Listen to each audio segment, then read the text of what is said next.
내 월급이 적으니까 내가 이런 수모를 겪는 거야. 그녀의 날선 목소리는 차 안을 가르며 퍼져나갔다. 순간 가슴이 찔리듯 아팠지만 나는 고개를 숙인 채 짧게 사과할 수밖에 없었다. 그러나 그 사과는 허공에서 산산이 흩어져 사라졌다. 편의점 주차장에 차를 세우자 그녀는 아무 말 없이 문을 박차고 나갔다. 타이어가 끼익 소리를 내며 멀어져가는 순간 옆자리에 남은 건 싸늘한 공기와 식어버린 체온뿐이었다. 나는 그 자리를 멍하니 바라보며 오래전부터 알고 있었던 진실을 인정했다. 아내의 시선은 더 이상 나를 향하지 않는다는 것. 결말은 여러분의 예상을 완전히 뒤엎을지도 모릅니다. 여러분의 생각은 어떠셨나요? 댓글로 꼭 남겨주세요. 구독과 좋아요도 잊지 마시고 방탐정의 이중 파일과 함께 더 놀랍고 흥미로운 이야기 속으로 떠나봐요. 그날 아침 휴대폰 진동 소리에 눈을 떴다. 화면에는 장인어른에게서 온 짧은 문자가 떠 있었다. 오늘 하루만 가게 좀 도와줄 수 있겠니? 김태우 씨가 갑자기 쓰러졌어. 나는 메시지를 읽는 순간 곁눈질로 아내의 서지안의 표정을 살폈다. 그녀의 얼굴은 단단히 굳어 있었고 입술 끝은 무언가를 삼킨 듯 미세하게 떨렸다. 말은 없었지만 그 안에 담긴 불만은 굳이 설명하지 않아도 전해졌다. 나는 한숨을 삼키며 짧게 말했다. 괜찮아. 같이 가자. 내 목소리는 담담했지만 가슴 한쪽에서는 이유 모를 불안이 고개를 들고 있었다. 아내의 시선이 더 이상 나를 향하지 않는다는 걸 나는 오래전부터 알고 있었기 때문이다. 양재에 있는 가게에 도착했을 때 장인어른은 앞치마를 두른 채 채소를 정리하고 있었다. 분주한 손길 사이로 흘린 땀방울은 무겁게 빛났고 나는 고개를 숙여 인사를 건넸다. 서지아는 억지로 미소를 짓고 계산대에 섰지만 그 미소는 오래가지 못했다.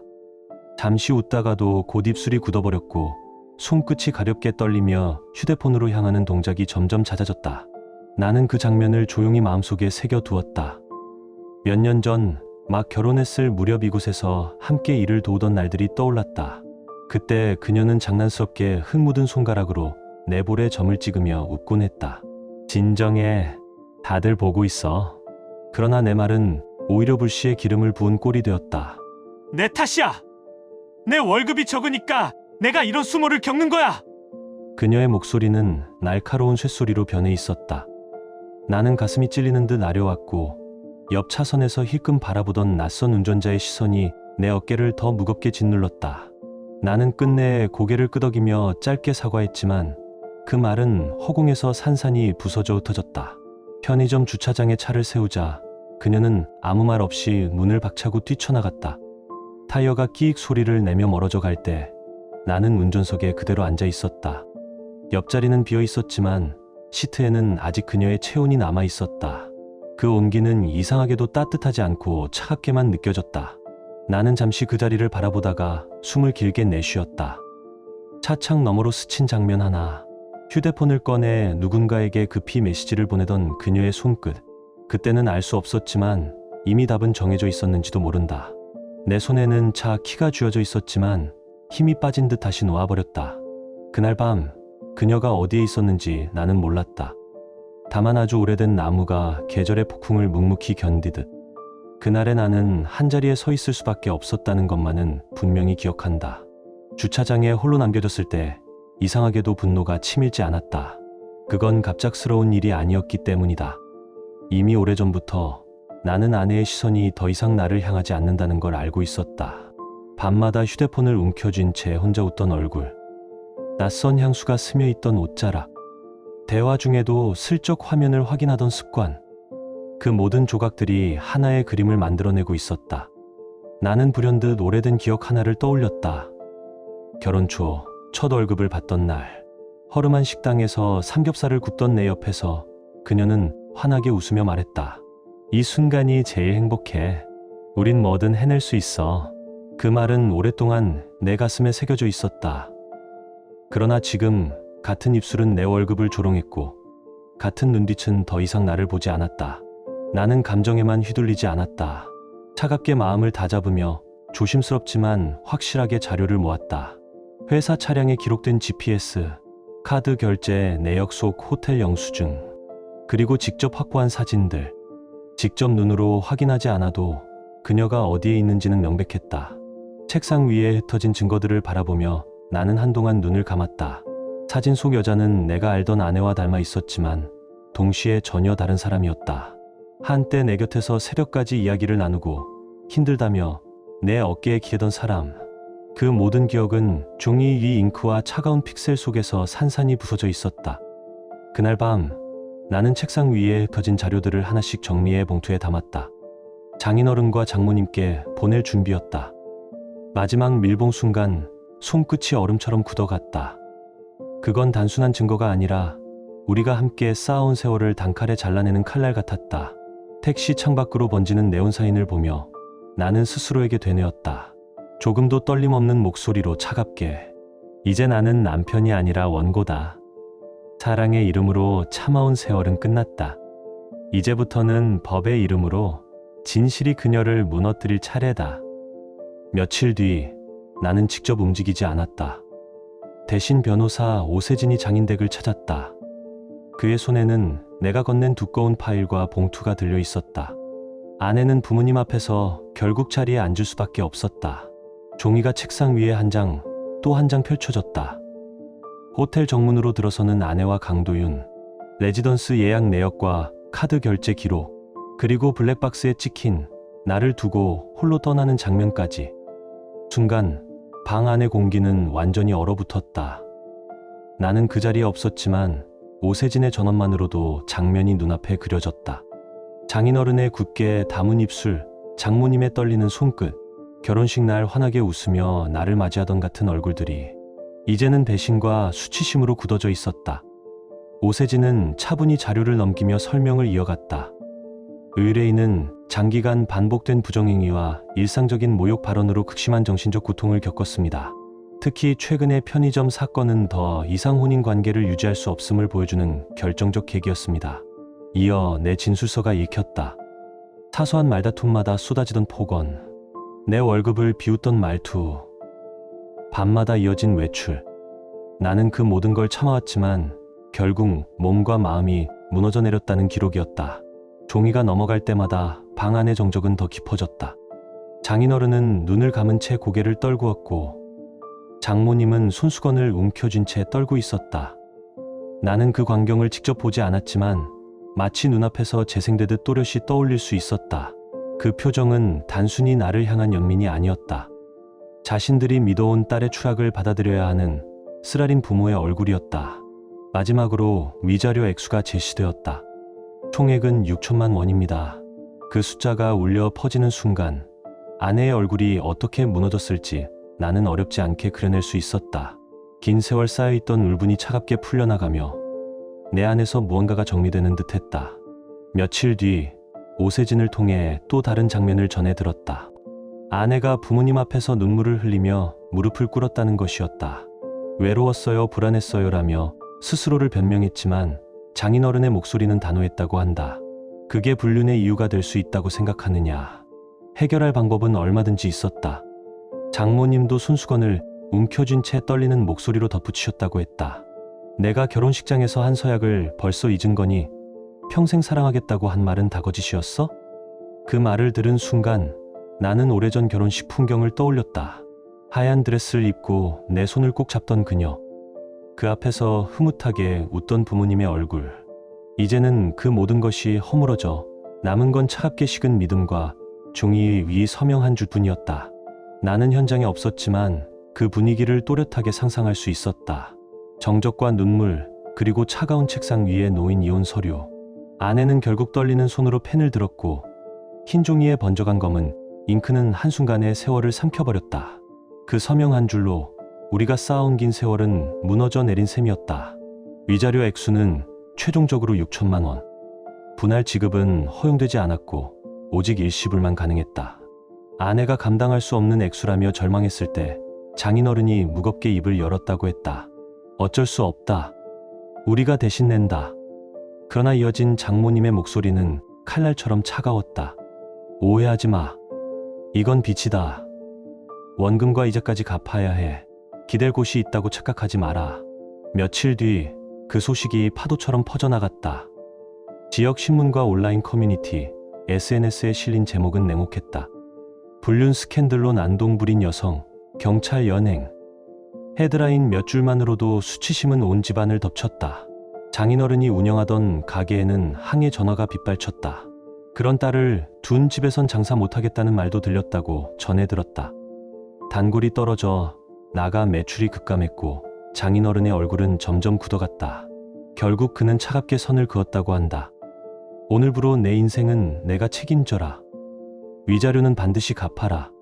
나는 그 말을 전해 들으면서 아내가 이제 의지할 곳이 없다는 사실을 실감했다. 남편도 아니고 부모에게도 더 이상 기대지 못하는 상황. 그녀에게 남은 건 거의 아무것도 없었다. 얼마 지나지 않아 또 다른 소식이 왔다. 강도윤이 술에 취해 서지안을 찾아가 소란을 피웠고 결국 경찰에 체포되었다는 것이다. 그 과정에서 그녀는 얼굴에 큰 부상을 입었고 의사는 평생 흔적이 남을 가능성을 언급했다고 전해 들었다.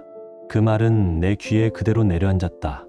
피해 사실 자체는 안타깝지만 내 안에 일어난 감정은 연민보다는 묘한 냉정함이었다. 퇴원 후 그녀는 결국 다시 일터로 돌아갔다고 했다. 그러나 세상은 호의적이지 않았다. 스낵바라는 표현 대신 나는 작은 술집이나 호프집으로 부르는 편이 자연스럽다고 들었다. 사장이 한마디로 잘라 말했다는 소식도 들려왔다. 그 얼굴로는 손님 앞에 설 수 없다. 결국 해고당했고 이력서도 가지런히 돌렸지만 문전박대를 당했다는 얘기가 이어졌다. 사람들은 그녀의 얼굴을 먼저 보고 그 다음에 과거의 사건을 떠올렸다. 익명으로 올라온 게시글들, 맘카페와 지역 커뮤니티의 조롱, 교사 관련 익명 게시판까지 불붙듯 퍼져나갔다. 댓글에는 분노와 모멸, 혐오의 말들이 뒤섞여 있었다. 아이들 가르칠 자격 없다. 부끄러움을 알아야 한다. 그 손가락질은 곧바로 현실이 되어 그녀의 일상을 옥죄었다. 마지막으로 들은 것은 그녀가 노량진의 좁은 원룸으로 밀려났다는 소식이었다. 낡은 건물의 계단을 올라 작은 창문 틈으로 들어오는 불빛을 보며 나는 상상했다. 낮에는 편의점에서 청소와 계산을 하고 밤에는 작은 술집에서 설거지와 서빙을 했다는 것이다. 새벽부터 밤까지 몸을 쓰는 일상이 반복되었고 월급은 위자료 갚는 봉투로 빠져나갔다. 그건 이름만 월급이지 사실상 빚을 갚기 위한 수단에 불과했다. 나는 직접 본 적은 없지만 전해지는 이야기만으로도 그녀의 삶이 어떻게 무너졌는지 충분히 알 수 있었다. 거울 앞에서 울었다는 얘기, 흉터가 남아 말을 걸기조차 두려워졌다는 얘기. 그 모든 것이 한 사람의 삶을 집어삼키는 과정이었다. 나는 그것들을 멀찍이서 들으며 숨을 고른다. 내가 직접 손을 대지 않아도 세상이 스스로 그녀를 심판하고 있었다. 그 사실이 내게는 이상하게도 통쾌함으로 다가왔다. 그리고 나는 속으로 다시 한번 중얼거렸다. 돌아갈 길은 없다. 이 길을 택한 건 바로 그녀다. 그녀는 결국 떨리는 손으로 차용증에 서명했다고 했다. 종이 위에 번져 나간 이름 석자는 더 이상 단순한 글자가 아니었다. 그 순간 아마도 그녀는 자기 삶의 끈이 완전히 끊어져 나가는 걸 실감했을 것이다. 나는 그 자리에 없었지만 눈앞에 그려지는 듯 선명했다. 이후 전해진 소식은 잔혹할 만큼 빠르게 퍼져왔다. 서지아는 노량진의 지하 원룸으로 쫓겨났고 좁은 방 안에서 겨우 몸을 누일 수 있었다고 했다. 낮에는 편의점 계산대, 밤에는 작은 수집 테이블 사이를 오가며 하루를 버텼다고 한다. 그러나 어디를 가든 그녀를 따라다닌 건 따가운 시선과 조롱뿐이었다. 저 여자 불륜하다 망했다더라. 익명의 댓글, 술 취한 손님의 농담, 이웃의 힐끗거림까지. 그 모든 말들이 그림자처럼 그녀의 삶을 옥죄었다. 나는 그 이야기를 멀찍이서 전해 들으며 조용히 숨을 고르곤 했다. 내가 직접 손을 대지 않아도 세상이 알아서 그녀를 심판하고 있었다. 그 사실 하나만으로도 충분히 통쾌했다. 얼마 지나지 않아 또 다른 소식이 들려왔다. 강도윤이 술에 취해 서지안을 찾아와 소란을 피우다 결국 경찰에 체포되었다는 것이었다. 이웃 주민들이 놀라 창문을 열고 내다보았고 복도는 아수라장이 되었다고 했다. 그 과정에서 아내는 얼굴에 큰 부상을 입었다. 넘어지며 깨진 유리 파편이 그녀의 눈가와 뺨을 깊게 그었다고 했다. 피를 흘리며 바닥에 주저앉아 울부짖던 그녀의 모습은 결국 119에 의해 실려나갔다. 그 소식이 전해졌을 때 나는 묘한 침묵 속에 앉아 있었다. 분노도 연민도 아닌 마치 오래된 책을 덮는 순간처럼 모든 게 끝났다는 허무였다. 의사의 말에 따르면 평생 지워지지 않을 흉터가 남을 거라고 했다. 성형으로도 완전한 복구는 어렵습니다. 시간이 지나도 흔적은 남을 겁니다. 그 짧은 진단 한 줄은 그녀의 인생에 새겨진 낙인처럼 들려왔다. 아내라는 이름으로 함께 살던 시절, 그녀가 누구보다 외모와 시선을 중시하던 모습을 기억했기에 그 소식은 곧 그녀의 삶을 송두리째 무너뜨릴 굴레와도 같았다. 퇴원하자마자 그녀는 다시 작은 술집으로 발길을 옮겼다. 손님을 상대하는 일이라도 다시 시작해야 했던 것이다. 그러나 사장은 냉정하게 잘라 말했다고 했다. 그 얼굴로는 손님 앞에 설 수 없어. 미안하지만 다른 길을 찾아봐. 그 말은 사실상 사형 선고와 다르지 않았다. 그녀는 아무 말도 하지 못한 채 고개를 숙이고 가게를 나섰다고 했다. 퇴근길 손님들의 시선은 차가웠고 몇몇은 소곤거리며 그녀의 얼굴을 힐끔거렸다. 그녀는 다시 이력서를 돌리기 시작했다. 편의점, 마트 계산원, 카페, 심지어는 건물 청소 용역까지. 그러나 면접장에 들어서는 순간 모두의 시선은 이력서보다 먼저 얼굴에 박혔다. 죄송합니다. 이번 채용에는 맞지 않네요. 겉으로는 공손했지만 눈빛엔 명확한 거부가 담겨 있었다. 일부는 대놓고 속삭였다고 한다. 저 사람, 그 불륜 사건에 나온 그 여자 아니야? 낮게 들렸을지라도 그녀의 귀에는 분명히 꽂혔을 것이다. 날이 갈수록 희망은 닳아 없어졌다. 그녀는 결국 막노동에 가까운 일자리를 전전했다. 편의점 청소, 새벽 배송 분류, 쓰레기 정리, 온몸에 땀과 먼지가 묻은 채 하루를 버티고 돌아오면 낡은 원룸엔 차가운 정적만이 기다리고 있었다. 거울을 마주하면 흉터가 새겨진 얼굴이 보였고 그녀는 종종 수건으로 거울을 가린 채 잠들었다고 했다. 나는 그 소식을 들으며 오래 생각에 잠기곤 했다. 그녀의 몰락은 잔인할 정도로 빠르고 깊었다. 내가 손을 대지 않아도 세상은 이미 그녀를 끝없이 밟아내고 있었다. 어쩌면 그것이 진정한 형벌일지도 몰랐다. 내 분노보다 더 냉정한 심판, 그것이 현실이었다. 어느 날 오래 아는 지인에게서 연락이 왔다. 편의점에서 그녀를 본 적 있어. 얼굴을 가렸지만 누구든 알아볼 수 있었어. 손님들이 대놓고 피하더라. 그 말을 듣는 순간 내 마음 한구석에서 설명할 수 없는 공허함이 스쳤다. 그러나 그것은 연민이 아니었다. 오히려 이제 내 삶이 더 이상 그녀의 흔적에 묶이지 않는다는 자각이었다. 나는 창가에 앉아 한강 너머로 저무는 해를 바라보았다. 붉게 물든 강물 위로 바람이 스쳐 지나갔다. 그 순간 깨달았다. 그녀가 더 이상 내 인생을 규정하지 않는다는 것을. 그녀의 몰락은 나의 해방이자 동시에 지난 세월을 정리하는 종지부였다. 마지막으로 들은 건 그녀가 결국 편의점 청소, 택배 분류 같은 가장 힘든 일들에 매달리고 있다는 소식이었다. 새벽 4시, 아직 지하철도 열지 않은 시간에 집을 나서고 밤까지 몸을 혹사시키며 일해도 손에 남는 건 거의 없었다고 했다. 그렇게 번 돈은 생활비로 쓰이지도 못한 채 월급날마다 봉투에 담겨 장인어른께 보내줬다고 했다. 위자료라는 이름의 빚을 갚기 위해서였다. 그 모습을 상상해 보았다. 새벽 어둠 속 낡은 원룸 앞 골목에서 졸린 눈을 비비며 안전모를 고쳐 쓰는 그녀. 손에 든 고무장갑은 벌써 닳아 있었고 허리에는 값싼 보호대가 감겨 있었다. 차가운 겨울바람의 입김이 허공에 번지고 그 위로 배달 트럭의 소음이 덮쳐왔다. 그녀는 몸을 움츠린 채 묵묵히 상자들을 옮겼을 것이다. 예전에는 화장품 매장에서 조명 아래 화려하게 서 있던 여자가 이제는 먼지와 땀에 젖은 채 무거운 박스를 끌어안고 있었던 것이다. 점심은 컵라면 하나, 혹은 마트에서 버려지기 직전의 도시락. 편의점 청소를 마친 뒤 화장실 거울에 비친 얼굴은 흉터와 피곤으로 일그러져 있었다고 했다. 동료라 불리는 사람들은 대부분 외국인 노동자나 일용직 아주머니들이었는데 그마저도 그녀를 따뜻하게 대해주지 않았다. 누군가는 수군거렸다고 한다. 저 여자, 뉴스에 나온 그 불륜 사건의 주인공 아니야? 그 말이 사실이든 아니든 이미 그녀의 삶에는 진실보다 낙인이 먼저 따라붙었다. 밤이 되면 다시 다른 일터로 향했다. 좁은 술집 테이블 사이를 오가며 잔을 치우고 손님들의 취한 농담에 억지 웃음을 지어야 했다. 그러나 얼굴의 흉터는 감출 수 없었다. 마스크로 가려도 손님들의 눈은 이미 상처 위를 더듬고 있었다. 저 상처, 혹시 그 사건 때문에 생긴 거 아니야? 낮게 속삭이던 목소리들이 그녀의 귓가에 꽂혔을 것이다. 그럴 때마다 그녀는 더 깊이 고개를 숙이고 아무 말 없이 테이블을 닦았다. 나는 그 이야기를 전해 들을 때마다 묘한 감정을 느꼈다. 연민은 아니었다.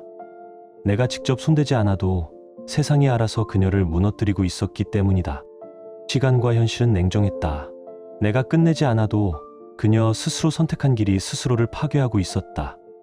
어느 날 지인을 통해 들은 장면이 아직도 잊히지 않는다. 한겨울 퇴근길에 쓰레기 봉투를 옮기던 그녀가 빙판에 미끄러져 바닥에 나뒹굴었다고 했다. 주변 행인 몇 명이 보고 있었지만 아무도 손을 내밀지 않았다고 했다. 오히려 카메라를 꺼내 사진을 찍으며 비웃는 목소리만 남았다. 그녀는 그 자리에서 일어나 떨리는 손으로 쓰레기 봉투를 다시 껴안았다고 했다. 그 모습은 한때 남편과 아이들 곁에서 미소 짓던 여자의 그림자가 아니라 완전히 다른 인생을 사는 타인이었다. 나는 창가에 앉아 그 이야기를 곱씹었다. 세상은 때로 법보다 더 냉정하게 심판한다. 법정에서는 위자료 액수가 끝이었지만 현실에서는 매일이 새로운 형벌이었다. 잠시라도 숨을 고를 틈 없이 그녀는 그 굴레를 짊어지고 살아가야 했다. 월급날이면 장인어른의 집으로 봉투가 도착했다고 한다. 낡은 종이봉투 안에 담긴 현금은 얼마 되지 않았지만 분명히 손때 묻은 돈이었다. 장인어른은 그 돈을 받을 때마다 얼굴이 굳었다고 했다. 이 돈으로는 택도 없다. 하지만 내가 스스로 벌어보내는 것, 그게 또 다른 속죄일 테지. 그 말이 전해졌을 때 나는 속으로 고개를 끄덕였다. 그녀가 짊어질 무게는 단순히 돈이 아니었다. 시간, 시선, 그리고 끝없이 반복되는 노동, 그것이야말로 진짜 속죄였다. 나는 가끔 생각한다. 만약 그녀가 그날 편의점 주차장에서 나를 버리고 떠나지 않았다면 모든 게 달라졌을까? 아니, 이미 오래전부터 길은 정해져 있었던 것 같다. 작은 균열이 쌓여 결국 무너진 벽처럼 그녀의 선택은 피연이었다. 그리고 지금 그녀는 그 선택의 값을 매일같이 치르고 있었다. 나는 그 이야기를 듣고도 더 이상 흔들리지 않았다. 시간과 현실이 이미 그녀를 끝없이 짓누르고 있었으니까 내가 할 일은 없었다. 그저 차갑게 속으로 되뇌일 뿐이었다. 돌아갈 길은 없다. 이것이 내가 만든 결과다. 나는 이후 들려오는 소식을 담담히 받아들였다. 시간과 현실이 이미 그녀를 짓눌렀고 세상은 냉정하게 값을 요구하고 있었다. 어느 저녁 퇴근길에 들른 편의점. 비가 막 그쳐 바닥엔 물기가 반짝였고 형광등 불빛이 희미하게 흔들리고 있었다. 문이 열리며 울린 딩동 소리에 고개를 들었을 때 나는 발걸음을 멈추었다. 카운터에 선 사람은 서지안이었다. 얼굴의 흉터를 마스크로 가리고 있었지만 나는 단번에 알아볼 수 있었다. 가느다란 어깨, 예전보다 더 마른 체구, 손끝의 떨림. 더 이상 내가 알던 그 여자가 아니었다. 그녀는 놀란 듯 눈을 크게 뜨더니 떨리는 목소리로 말했다. 오, 오랜만이네. 잘 지냈어? 그 말 속에는 미안함, 후회, 그리고 희미한 희망까지 뒤섞여 있었다. 나는 잠시 그녀의 눈을 바라보다가 차갑게 입을 열었다. 누구세요? 내 목소리는 담담했다. 마치 오래전부터 연습해온 대사처럼. 그 순간 그녀의 눈빛 속 희미한 기대가 산산이 부서져 내리는 것이 보였다. 마스크 위로 맺힌 눈물이 이내 흘러내렸다. 나는 계산대 위에 물건을 올리고 결제를 마쳤다. 지갑을 닫는 내 손끝에는 조금의 흔들림도 없었다. 그녀는 입술을 달싹였지만 끝내 말을 잇지 못했다. 편의점 문을 나서는 순간 등 뒤에서 그녀의 목소리가 흘러나왔다. 미안해, 정말. 속삭임에 가까운 그 말은 공기 속에 흩어졌다. 나는 고개를 돌리지 않았다. 그 말은 이제 나와 아무런 상관도 없었으니까. 편의점 유리문을 나서자 초가을 저녁바람이 얼굴을 스쳤다. 선선한 공기 속에 스며든 가을 냄새와 매캐한 휘발유 냄새가 뒤섞여 코끝을 찔렀다. 등 뒤에서 들려오던 흐느낌은 점점 멀어져 갔고 나는 발걸음을 멈춘 채 마음속으로 되뇌었다. 돌아갈 길은 없다. 이것은 내가 스스로 만든 결과다. 잠시 고개를 돌려 유리문 너머를 바라보았다. 카운터에 앉은 서지아는 두 손으로 얼굴을 감싸고 있었다. 더 이상 내가 알던 아내가 아니었다. 사람들의 시선과 조롱, 그리고 자신이 저지른 잘못의 무게가 만들어낸 세상에 낙인 찍힌 또 다른 인간일 뿐이었다. 나는 짧은 한숨을 내쉬고 다시 길을 걸었다. 도로 위 네온사인이 번져 눈에 들어왔다. 빨강, 파랑, 초록이 겹겹이 흩어지며 젖은 아스팔트 위에 반사되었다. 그 불빛 속에서 나는 오래된 그림자와도 같은 내 모습을 본 듯했다.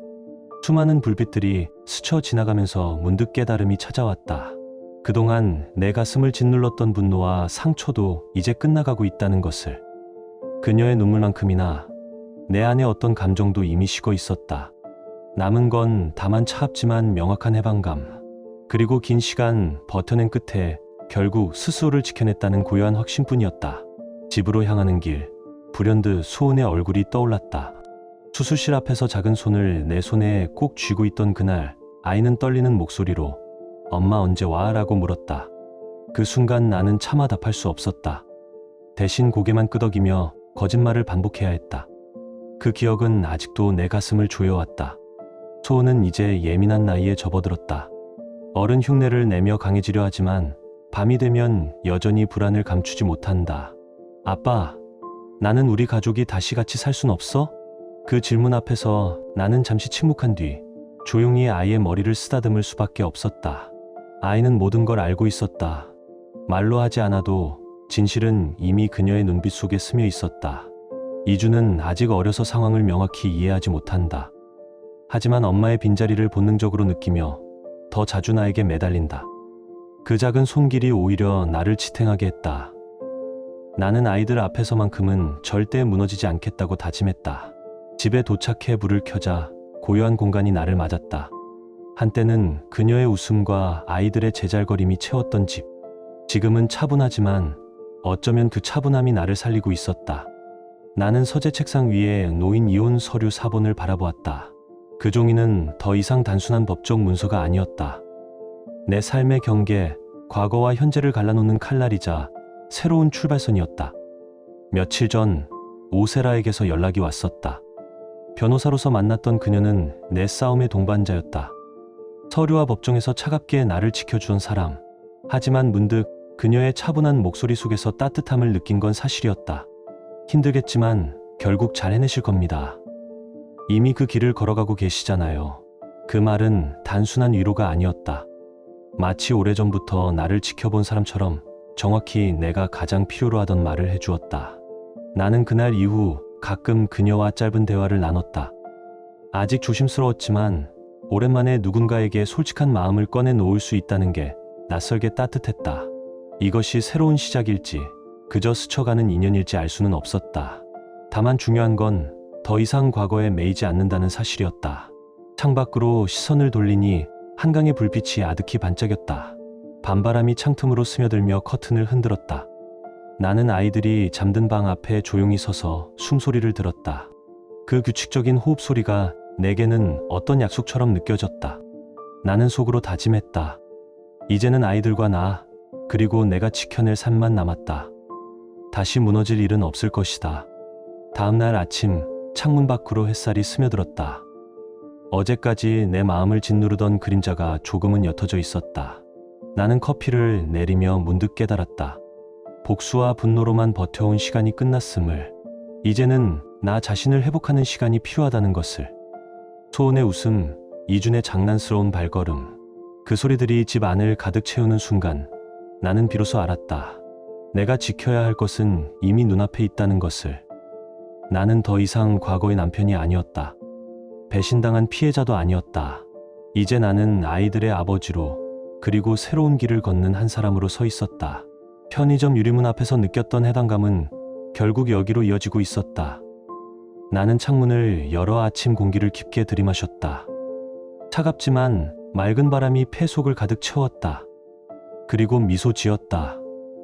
비록 삶은 무너져 내렸지만 그 잔해 위에서 다시 세울 수 있다는 걸 이제야 알았기 때문이다. 지금 당신의 마음은 어떤가요? 이야기를 읽으며 떠오른 감정이나 생각이 있다면 댓글로 나눠주세요. 당신의 진심 어린 한마디가 누군가에겐 큰 위로가 될 수 있습니다. 이 짧은 이야기 속에 작은 온기나 잊고 지낸 감정 하나라도 담겨 있었다면 그것만으로 이 이야기는 충분히 의미 있는 시간이었을 거예요. 좋아요와 구독, 그리고 공유는 이런 따뜻한 이야기가 더 많은 사람의 하루에 조용히 스며들 수 있는 힘이 됩니다. 함께 해주셔서 고맙습니다. 당신의 하루에도 조용한 평안과 따뜻한 사람이 함께하길 진심으로 바랍니다.